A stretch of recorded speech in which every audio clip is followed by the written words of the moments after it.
ബഹുമാനപ്പെട്ട ഫൈസൽ മുസ്ലിയാർ, അന്ന് താങ്കൾ ആ ലേഖനം തന്നെ ഒന്ന് വായിച്ചു. ഇതാണ് ഇസ്ലാഹി മാസിക 2007 ഏപ്രിൽ, അതിന്റെ 42ാമത്തെ പേജ്. രാത്രിയുടെ ഇരുളിൽ തപ്പിത്തളഞ്ഞ് നീങ്ങുന്ന ഒരാൾ തന്റെ തൊട്ടടുത്ത് നിന്ന് ശബ്ദം കേൾക്കുന്നു. ആളെ കാണുന്നില്ല. തന്റെ മുമ്പിലുള്ള ഈ ശബ്ദത്തിന്റെ ഉടമ ജിന്നായിരിക്കാം എന്ന വിശ്വാസത്തിൽ എന്നെ ഒന്ന് സഹായിക്കാമോ, ഒരു വെളിച്ചം തരാമോ എന്ന് ആവശ്യപ്പെട്ടാൽ അത് അഭൗതികമോ കാര്യകാല ബന്ധത്തിന് അപ്പുറമുള്ളതോ അല്ലെങ്കിൽ സൃഷ്ടികളുടെ കഴിവിൽ പെടാത്തത് തേടുകയല്ല, ആ സഹായാർത്ഥന ശിർക്കുമല്ല. അബ്ദുൽ ജബ്ബാർ മൗലവി എന്താണോ എഴുതിയത് 100% ശരിയാണ്. അതാണ് ആദ്യം ചെയ്യേണ്ടത്. 2012 ഒരു തൗഹീദ്, 2013 വേറെ തൗഹീദ്. എവിടുന്നാണ് നിങ്ങൾ വരുന്നത്?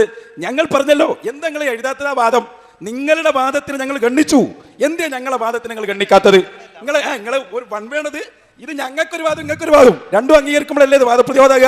നിങ്ങൾ പറഞ്ഞു യാ ഇബാദല്ലയിൽ മഹാന്മാർ പെടൂല, ഞങ്ങൾ എഴുതിപ്പെടും. ഇതേപോലെ യാ ഇബാദല്ലയിൽ ശിർക്കില്ലെന്ന് പറഞ്ഞതോടെ നിങ്ങളെ തൗഹീദ് പൊളിഞ്ഞു എന്ന് ഞങ്ങൾ പറയുന്നു. എഴുതാൻ തന്റെ ഇടമുള്ള സക്കരിയാക്കളുണ്ടോ? ഉണ്ടെങ്കിൽ എഴുത്. ആൺകുട്ടികളാണെങ്കിൽ എഴുത്. ഇല്ലെങ്കിൽ നാളെ മുജാഹിദ് കേരളം നിങ്ങളെ കൈകാര്യം ചെയ്യും. ഇല്ലെങ്കിൽ നാളെ മുജാഹിദ് കേരളം നിങ്ങളെ കൈകാര്യം ചെയ്യും. ഇല്ലെങ്കിൽ നാളെ മുജാഹിദ് കേരളം നിങ്ങളെ കൈകാര്യം ചെയ്യും. നിങ്ങളോടാ ചോദിച്ചത്. സക്കരിയ സുലൈം ഇതാ 2 പുസ്തകവും ഞങ്ങൾ എടുത്തു. അബ്ദുൽ ഹക്ക് സുല്ലമിയുടെ പുസ്തകം എടുത്തു, അൽമനാർ. അതുപോലെ തന്നെ നിങ്ങളെ ഇസ്ലാഹം എടുത്തു. ഇത് രണ്ടും പറയുന്നത് പരസ്പര വിരുദ്ധമാണ്. പിന്നെ ശൈഖ് അബ്ദുൽ ഖാദിർ ജിലാനി പറഞ്ഞു, മൗലവി ലാ തസ്കുവന്ന ലി അഹദിൻ മിൻ ഖൽഖി. അഹദ് പറഞ്ഞാൽ ജിന്നു വിടോ, മലക്ക് പെടോ, മനുഷ്യൻ പെടോ? പറയണം നിങ്ങൾ സമൂഹത്തോട്. ജിന്ന് പെടുമോ, മലക്ക് പെടുമോ?